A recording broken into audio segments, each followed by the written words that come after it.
I got her pregnant, so fill out the divorce paper and get out quickly. You're just a mere housekeeper. I'll pay you compensation, so disappear. I was betrayed by my best friend and my husband on my birthday. But it's so pitiful that they don't know anything. I hope both my deceitful best friend and my husband, who treated me like a convenient housekeeper, suffer together. Good morning, breakfast is ready. Laban, my husband, gave a short reply and sat at the dining table. I continued to walk around, preparing for my husband's departure for work this morning. I'm Jane, 25 years old, and I work from home. I used to work for a big company right after graduating, but I quit 2 years ago when I married Laban, who was also my colleague. I'm off. Take care. I washed the breakfast dishes for my husband and then started working myself. Working from home inevitably pays less than when I had a job at a company, but recently things have finally started to fall into place. Laban is resourceful and well-liked by clients, and he was one of the rising stars among our peers. He confessed his feelings to me, and we started dating, eventually getting married after a year. Colleagues, led by our boss, Marcus, tried to persuade me. Are you really going to quit? However, driven by Laban's strong desire, I made the decision to leave the company. From now on, I'll support you financially. Although Laban assured me, the truth was that I still needed money, and starting remote work was a good fit for someone like me who enjoyed working. I spent my days juggling work and household chores, eagerly waiting for my husband to come home. I have been doing this for a few more years now. In general, it may seem like an ordinary life. However, I never imagined that it would all be shattered by a single phone call. And Jane, you did a great job on this project as well, and there's hardly any need for revisions. Thank you for always providing meticulous manuscripts. No, I'm the one who should be thanking you for the support. After finishing the online exchange, I took a moment to relax. The remote work I do primarily involves writing. At first, writing internet articles was challenging, but once I grasped the tricks, it became easier. Now I have confidence in delivering work of considerable quality. Phew, I think I'll call it a day here. The advantage of remote work is being able to determine the workload by oneself. Today is an important day. I decided to finish work earlier than usual and prepare a meal. Yes, today is my birthday. I briefly considered going out to eat somewhere special, but I didn't want to spend too extravagantly, so I decided to celebrate modestly at home. A slightly more luxurious meal than usual and a cake bought from the local bakery. My husband has a company dinner tonight as well. He won't be back until after 9 o'clock, so I plan to relax until then. Oh, just when I was thinking that, my phone vibrated. Karen. Upon seeing that name, my eyes widened involuntarily. It was a message from Karen, who used to be my colleague. Karen, Laban, and I were in the same department and joined the company at the same time. Because of that, the three of us were close. And when I was still working at the company, we often went out for drinks after work together. Both of them were lively, although there were times when I couldn't keep up with their energy. However, I considered them both as friends. Karen made many mistakes at work, but as we covered up for each other, we developed a close bond. Although there were some challenging aspects, I couldn't help but find her likable in one way or another. I think I might have been Karen's closest companion as well. However, after I left the company, our communication gradually decreased and eventually ceased altogether. Well, that's just how relationships with people are. Especially when it comes to friendships in adulthood. They often don't last long. Having realized this, I felt lonely but didn't force myself to cling on to her. Karen knows it's my birthday. I wonder if she reached out to surprise me and celebrate. Thinking that, I felt delighted and reached for the call button. Hello, Karen? What's up? Oh, hello? Hearing Karen's voice after a long time felt nostalgic. Listening to her voice reminded me of the time when we used to work together. Although the desire to return to those days had faded, there was still a sense of nostalgia. Jane, it's your birthday today, right? That's why I contacted you as a surprise. I thought so. I smiled instinctively as my prediction came true. However, at that moment, I didn't realize the sinister smile that Karen had on her face over this phone. The words she uttered next almost made me drop my smartphone. "I'm with Laban right now." Huh? Laban was with her. Of course, since both of them worked at the same company, it was natural for such a situation to arise. However, I couldn't understand why she would go out of her way to tell me this over the phone. "What do you mean? Is something wrong with Laban?" "Laban is doing fine." "Then why would you say something like that?" As I asked, Karen's voice seemed to carry a hint of triumph. "I meant exactly what I said. You're at a drinking party, right? If he's drunk, I can come pick him up." "It's not a drinking party." It wasn't a drinking party. I became even more puzzled by those words. And with Karen's following statement, tension surged within me. "We're at a hotel, just the two of us." A man and a woman alone in a hotel. Upon hearing that, there was only one possible scenario that came to mind, and I clenched my trembling hand around the smartphone. "Are you saying that he has been cheating all along?" "Cheating? First of all, Laban has no interest in you." Karen spoke coldly. "Laban and I have been deeply in love with each other for a long time." Those words made everything in front of me go dark. Karen was someone who could be considered a friend or even a best friend to me. Even though our friendship had faded, my feelings towards her remained the same. And now I learned that the person I considered as a close friend and my husband were having an affair. Is it true? Oh yes, of course. And there's another surprise for you? Given the flow of the conversation, there was no way the surprise would be something good. Karen spoke with a tone that made it clear she was mocking me. "I'm pregnant this time. Will you fill out the divorce papers?" Pregnant? Laban and I had never discussed having a child together. It's surprising how easily he ended up having a child with his affair partner.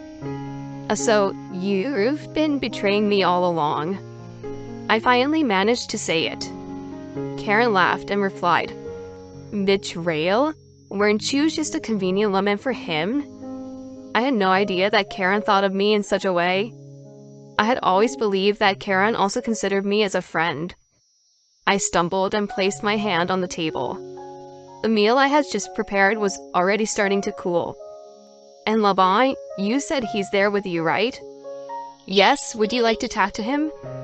As soon as she said that, I heard rustling sounds on the other end of the phone, and the voice I heard this time was undoubtedly that of my own husband.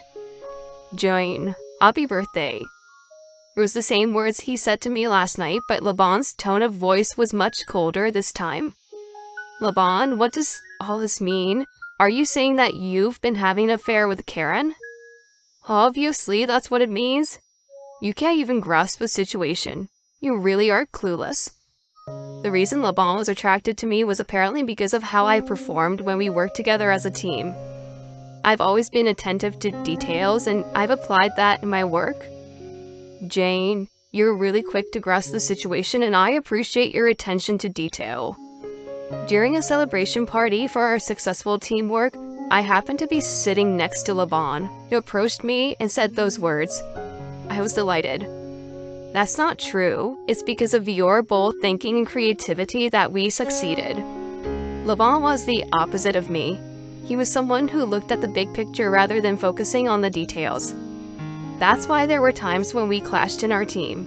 However, I believe that it was thanks to those clashes that our work was successful. We were already close friends from the beginning, but since that day, we started to have a certain awareness of each other. Eventually, Laban confessed his feelings to me, and that led to our marriage. "If you wait for me, Jane, at home, I can give it my all." Laban said that to me earnestly when I hesitated to quit my job. But it turns out that all those words were lies. Laban lets out a heavy sigh and says, "Honestly, I never saw you as anything more than a housekeeper. You have no appeal, and I can't see you as a woman like Karen." I thought this was a good opportunity since she's pregnant. I'll pay you alimony, so don't worry. I do believe Karen was undeniable appeal as a woman. Even male colleagues at work would give her flirty looks, and Karen herself would boast about it. Laban continued further. I couldn't stand seeing your face every day. I feel relieved now. I was shocked to hear that Laban had such thoughts and to be directly told that. Meanwhile, it seems that the phone has returned to Karen's hands.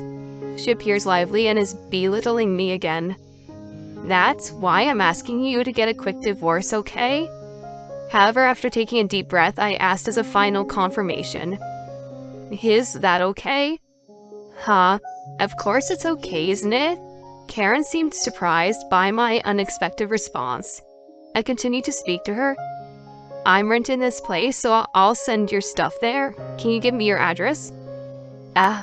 Okay. Karen said it in a bewildered manner. Did she think I was making excuses for losing? Though truth of her assumption remains uncertain, I said, well, I'll hang up then. And with that, I quickly ended the call. And I looked down at the completely cold dinner, feeling completely detached from it. This wouldn't taste good unless reheated.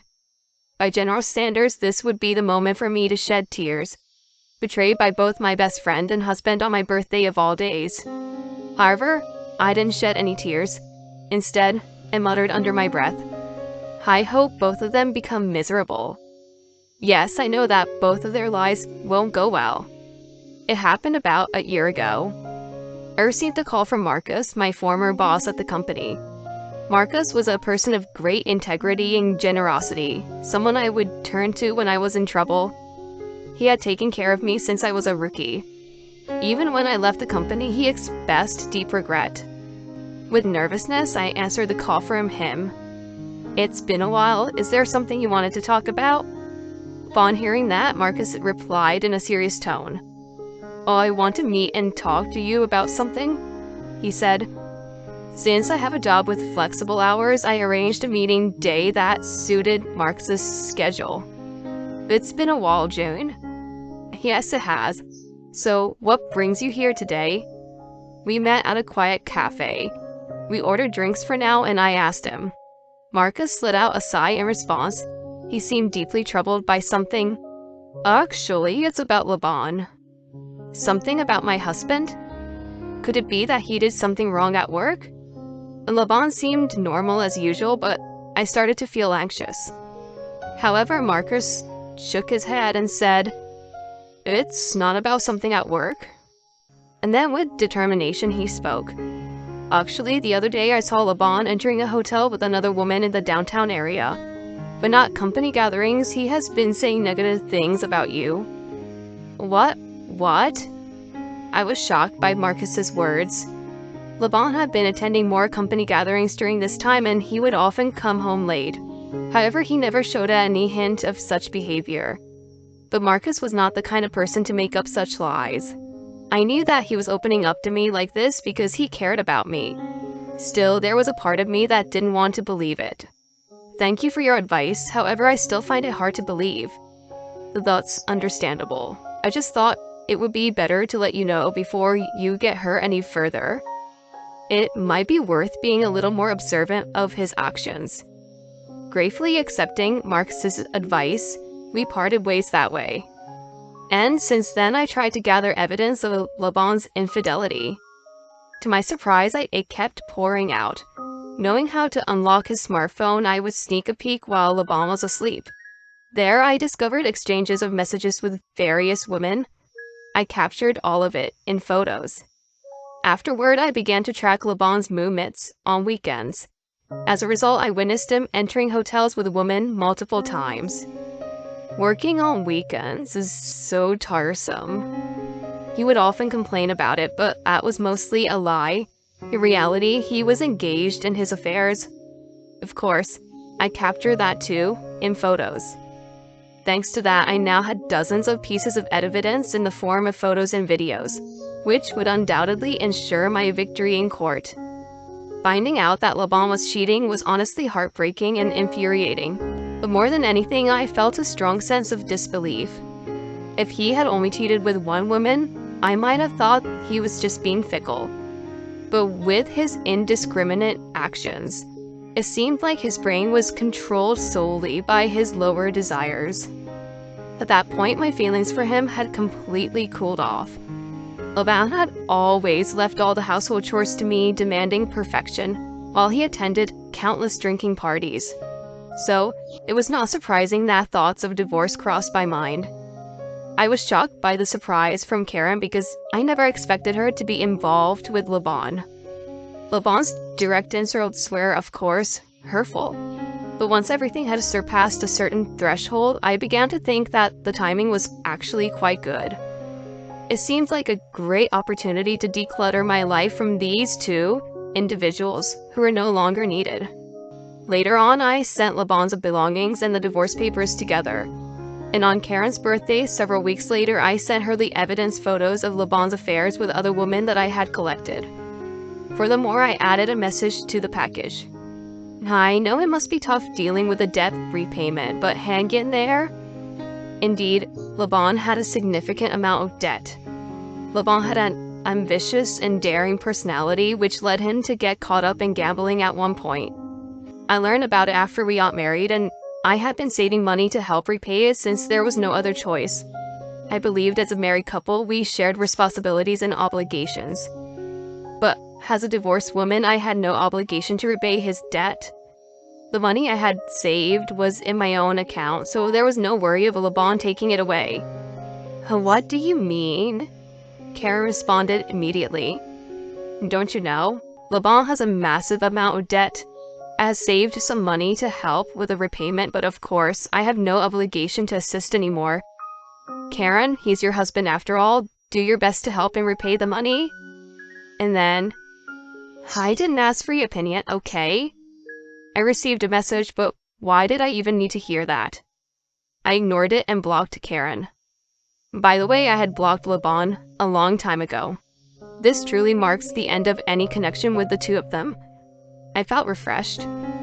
By now, Karen must be confronting Laban.